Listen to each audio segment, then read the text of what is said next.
Good evening, everybody. I'm Dr. Kevin Smith. I'm a first year fellow here at USF in the Division of Infectious Disease and International Medicine. I'm going to talk to you tonight about the new technology of microbiology. Most of our microbiological techniques were used by Louis Pasteur 150 years ago. So here's a new twist on how some molecular techniques are going to be applied to microbiology now and in the near future. I'm going to be giving you examples of some products that are available that I have no affiliation with. So here's what I propose to talk to you about. First, we'll review some basic science terms, and then I'll describe to you how PCR and FISH and Latex Agglutination technology is being applied to microbiology to detect specific pathogens, MRSA, coag-negative staph, tuberculosis, gram-negative rods in Canada. Then I'll tell you about some experimental methods that are being investigated to detect unknown pathogens within different samples we have available. Examples of those are sepsis test, MALDI-TOF, and Ibis T5000. Then I will tell you a little about how we've experimented using manipulating some vectors to prevent dengue and malaria, and finally I'll tell you about how nanoparticles are being used in food safety.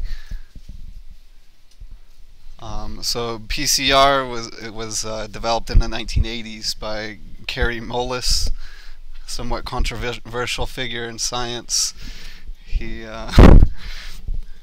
most notably he denies the existence of the AIDS epidemic and global warming, and there's also the whole thought that he came up with this idea while high on LSD.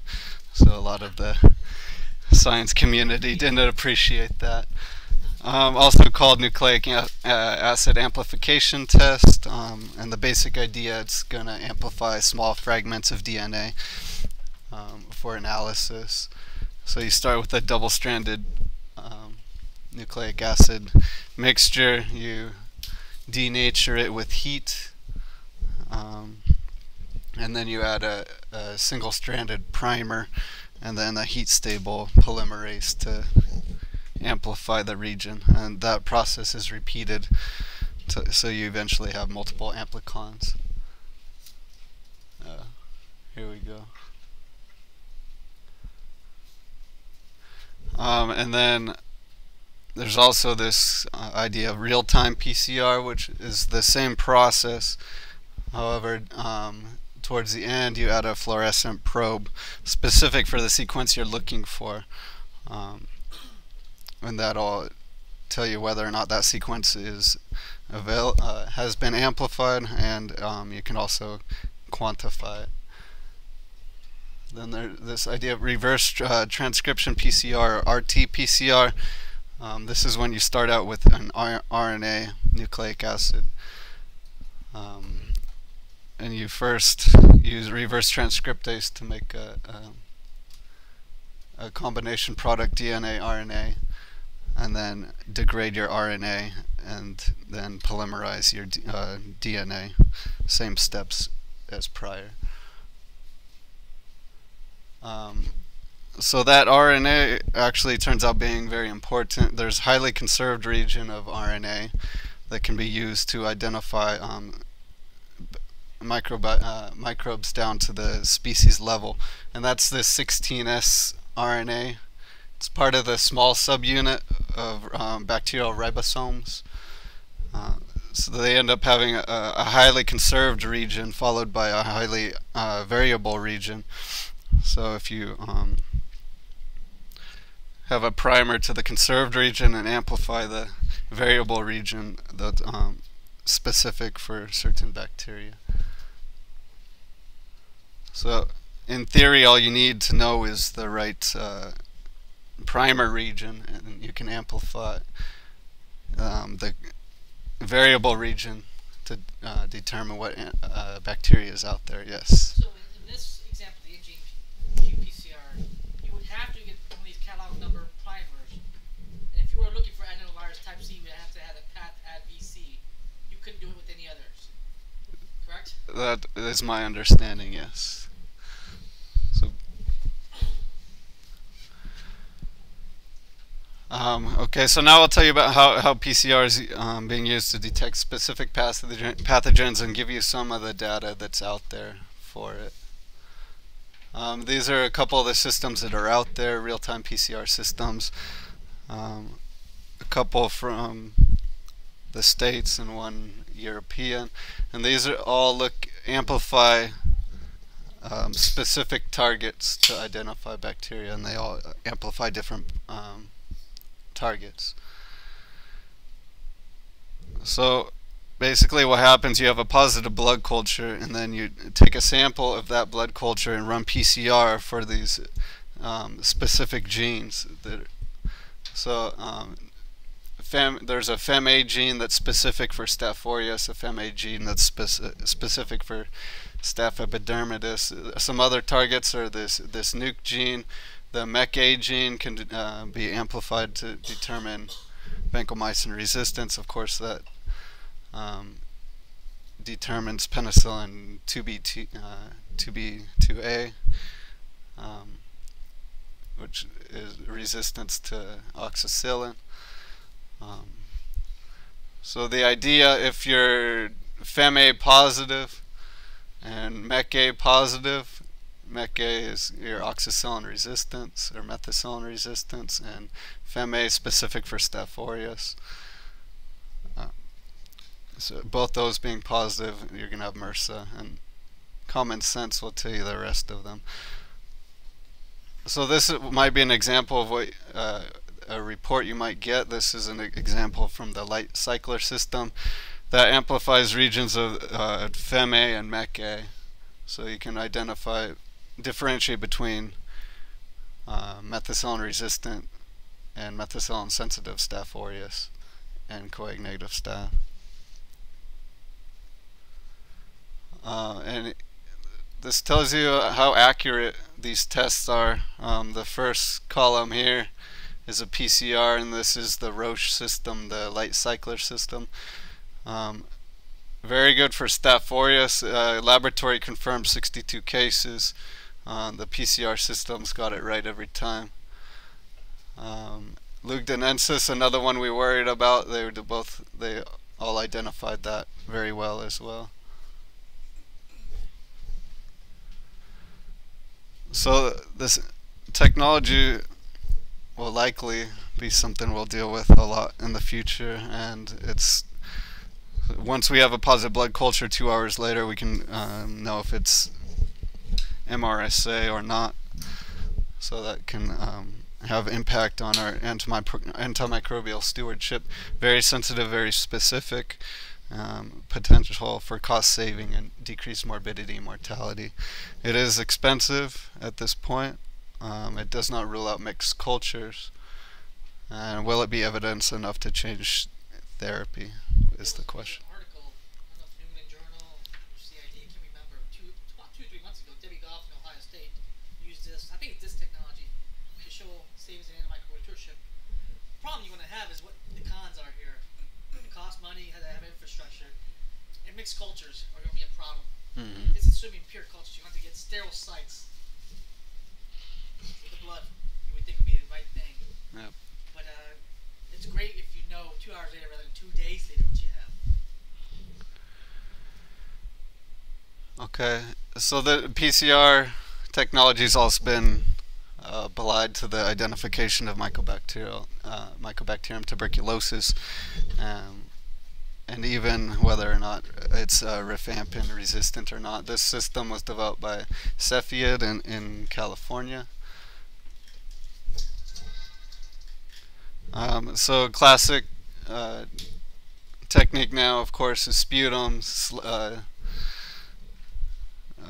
Put it on a slide in microscopy, and if you're lucky you see some acid fast, but it doesn't stop there. It still could be non-tuberculous Mycobacterium. So a lot of times these patients are can be treated until the culture results available. Could take 3 to 6 weeks. This new technology we could know within hours. And here's what it looks like. You put your it's just this little box basically. You put your sample into one spot, put 2 different reagents in, put it into the system, and 70 minutes later you know whether or not you have tuberculosis or whether or not it's resistant to rifampin. So how does it work? Remember that 16S RNA. You're gonna amplify the gene that encodes for the beta subunit of this polymerase that mycobacteria has. And then 95 to 98% of rifampin resistance is due to mutations within that region, within that gene. And this is a 81 base pair region called the rifampin resistance determining region here. So if you probe for the gene itself and probe for mutations within, it's going to tell you whether or not it's TB and whether or not it's resistant to rifampin. Most rifampin resistant isolates are also resistant to INH. Therefore, if it does have evidence of rifampin resistance, you can imply that it's INH resistant as well until you have culture data susceptibility. So this is your RPO, your polymerase gene that's unique to Mycobacterium. And this is the 81 base pair region, and all these arrows are known mutations that cause rifampin resistance. So if you probe for some or all of those, you can pick up resistance. What's so good about this technology? 3 to 5 hours later, after sputum production, we can know whether or not it's TB. That's a game changer. Usually it takes 3 to 6 weeks. If it is smear positive, we'll know whether or not it's TB or if it's a non-tuberculous mycobacteria. So in the end, it's saving time, it's saving money, it's saving money on drugs, contact investigation, very sensitive, very specific, 95 and 98% respectively. It's also going to give an earlier diagnosis for smear negative people, which is 1/3 of active TB patients. So there's less delayed diagnosis and TB transmission, and there's decreased inappropriate use of fluoroquinolones. A little bit less sensitive in the case of smear negative, but still very specific. In the end, it does not replace culture results.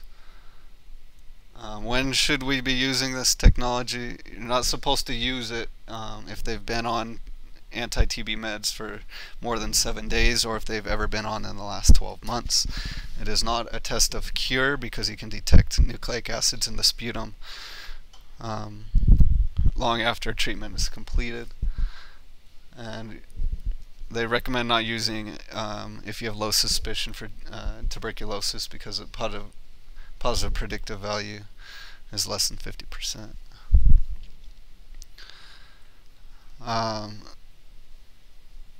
So moving on from PCR, I'll tell you about how this FISH, or fluorescent in situ hybridization, is being applied to microbiology.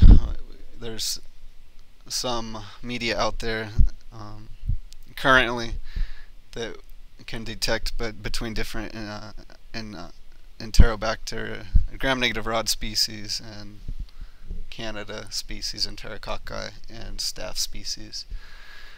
So just to review, fluorescent in situ hybridization is just basically a fluorescent probe that attaches to a complementary sequence of interest. This is a technology developed by AdvanDx called PNA FISH. And PNA is peptide nucleic acid. So normally these are your nucleic acid. There's a sugar phosphate backbone, and these are your bases here. Uracil adenine pairing up. So normally there's this repulsive activity with the negative backbones. By replacing the sugar phosphate backbone with the peptide backbone here, you lose that repulsion, so it allows for easier binding and increased sensitivity. And then so you just put a probe on there, or a fluorescent marker on there, and it'll identify the sequence you're looking for.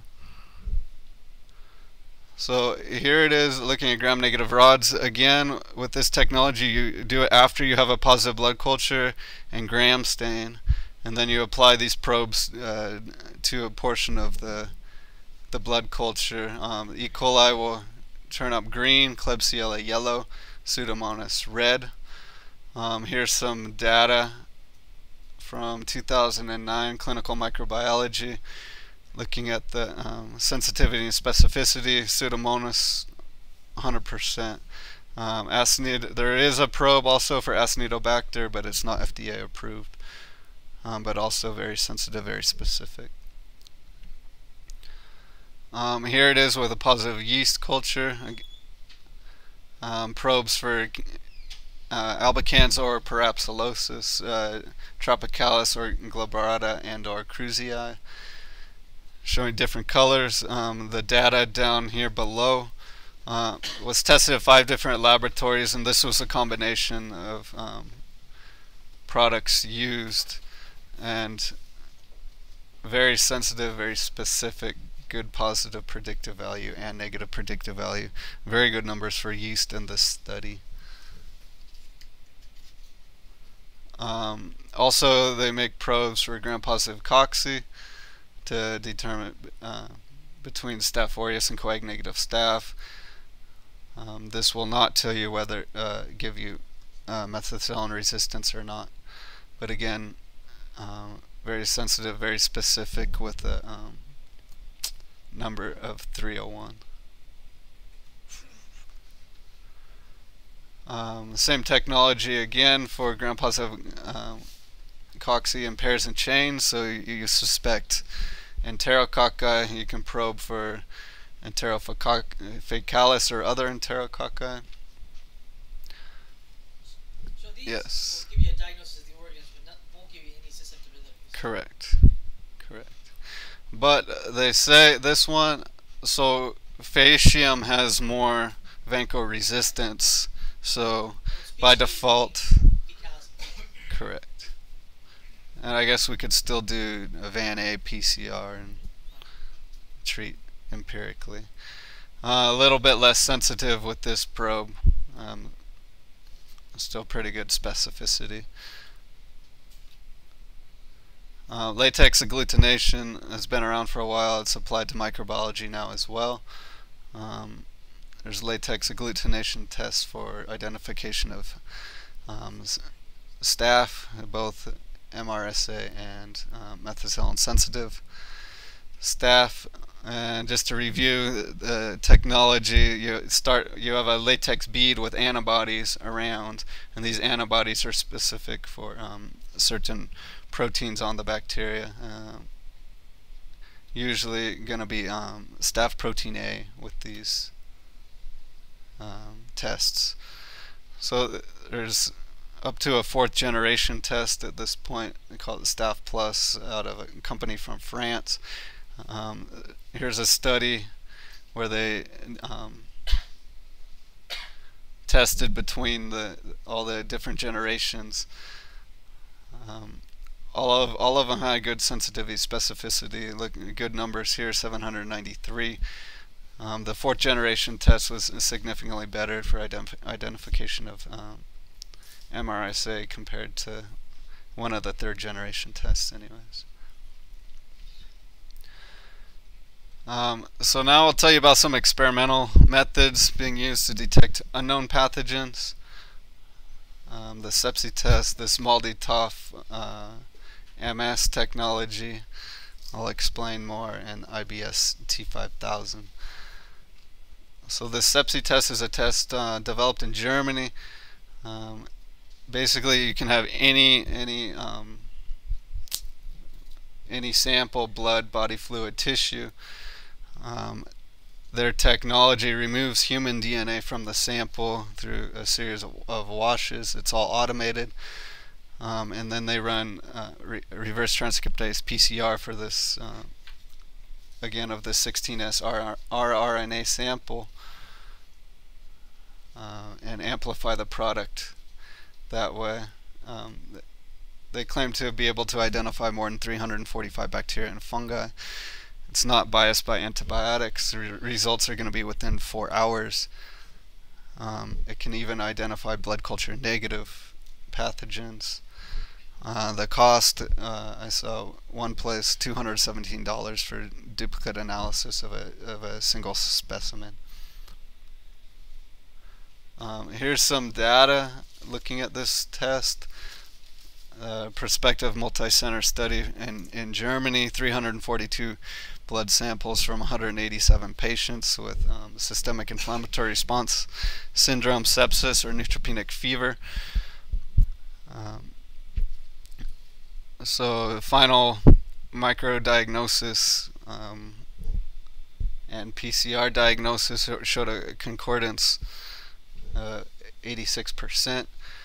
31 patients that were PCR positive but blood culture negative. The authors thought that 25 of them were probably bacteremic, and the PCR was probably correct, and the blood culture negative.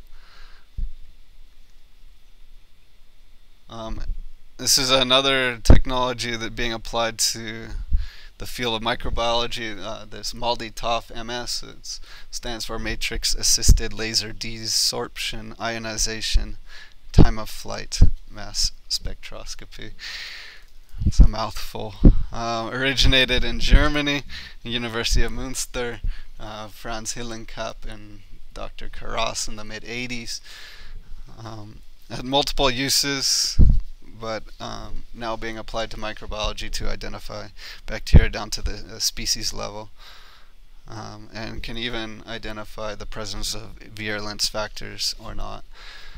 So this is how it works. You could take any sample, cover it with this low molecular weight matrix to protect it from being destroyed by this laser that you're going to shoot at it.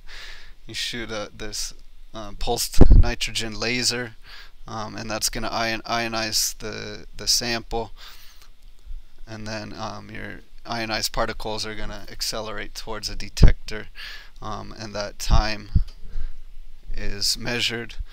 And then using a combination of the time and the charge and the mass spectra, they're comparing all this data with stored profiles and identifying bacteria down to the species level. Quite amazing, a little over my head, but that's what I found out. So here's what we're dealing with. You put your sample on a slide here, shoot this laser, and it's going to ionize particles from your sample, and they're going to travel down this tube based on size and based on charge. It's going to be reflected here and land on a sensor here, and this like a mass spectroscopy here, which can be evaluated with stored profiles. So may have some application sooner or later. And the last experimental technology I want to talk to you about is this Ibis T5000, developed by Abbott. It again does reverse transcriptase PCR on the 16S rRNA from any sample, using universal primers, and then uses mass spectroscopy of the amplicons to determine the precise weights of the bases that are in the amplicon, and then it, based on the base composition, they can determine what organism is present. It's a tougher sell. Yeah.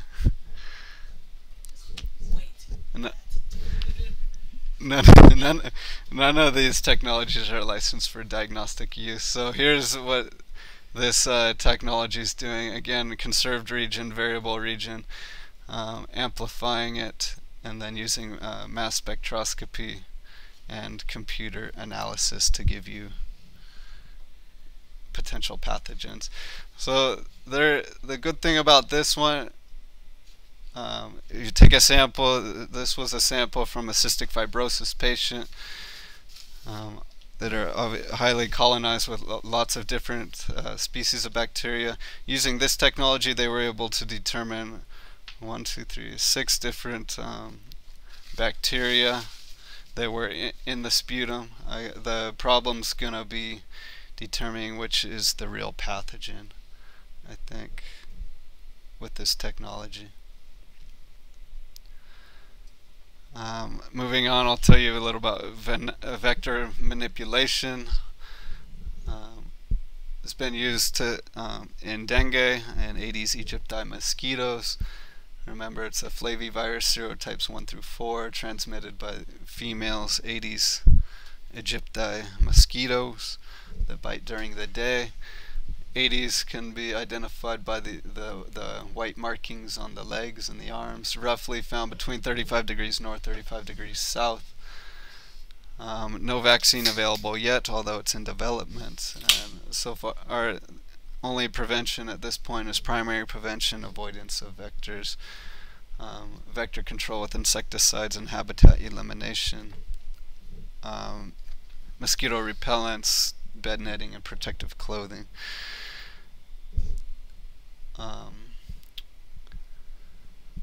So this is more of a biological method of vector control, performed successfully in Australia.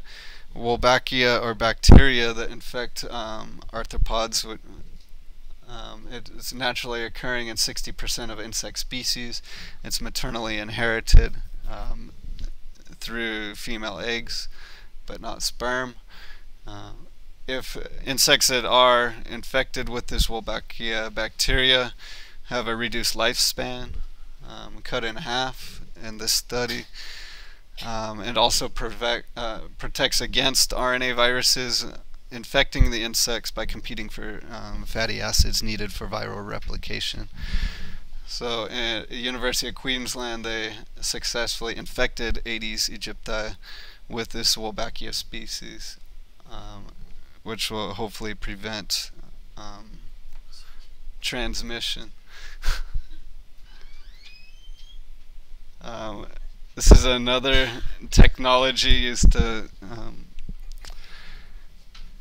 in the prevention of dengue. It's this riddle technology, RIDL, developed by Oxitec. It's a genetically altered strain of Aedes that dies if it doesn't receive this antidote, which they use as a tetracycline. So male gets it, they replicate the female quickly before they die. The female passes it on, and the next generation die. Yes. Yes. So, yes, like Dr. Montero said, you release these males with this genetic mutation. If they don't get tetracycline, they're gonna die. So they're gonna mate with your wild-type females, and the females the progeny is gonna die because they're not gonna have access to the tetracycline. And periodic release, the idea is periodic release of sufficient numbers of these males will reduce the population below the level needed to transmit disease. There was a field study with this technology. They presented their data at the American Society of Tropical Medicine and Hygiene in November 2010, conducted a mosquito research control unit in Grand Cayman Islands. They released 3.3 million of these genetically altered mosquitoes, over 80 different releases, over 16 hectares, 80% reduction in wild-type mosquitoes at 11 weeks. But obviously, the question's going to be, is this going to leave an empty niche for other potentially damaging insects to come in? So ecosystem issues, right? And will it affect organisms higher in the food chain that depend on mosquitoes as a food source? Also some interesting studies in the transmission of malaria. Anopheles mosquito transmits malaria, identified by the black and white on the wings. They also have long feeding palps you can use to identify Anopheles mosquitoes. Of course, 5 different species: Falciparum, Malaria, Vivax, Ovale, and Knowlesi.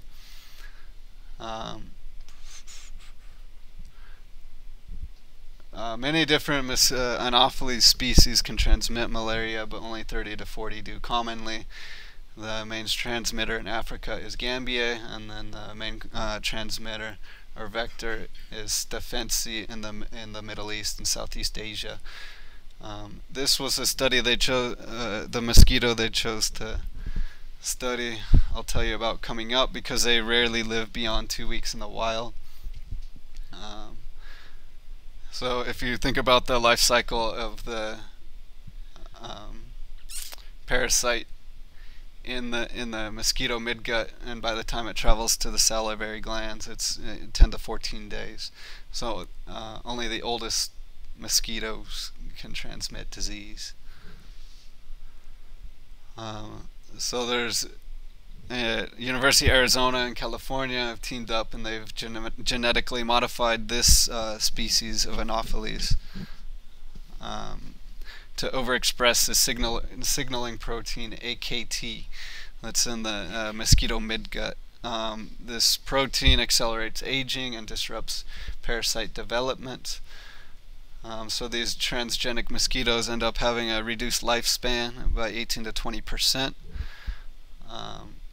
And they also have a reduction in parasite load of 60 to 99% in heterozygous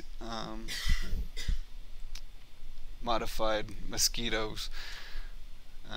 And if they are 75 to 99% reduction in parasite load, and a 60 to 99% reduction in infection at all. If they're homozygous for this modification, they seem to be resistant to infection at all, and this mechanism's not known yet. A little bit about nanoparticles and food safety. Nanoparticles is basically any small particle added to a food source. Usually peptides are available right now. They can inhibit growth of pathogenic bacteria. One example is the niacin. It's from Lactococcus lactis. It kills gram-positive organisms such as Listeria by forming pores in the membrane. So these peptide nanoparticles aren't very stable.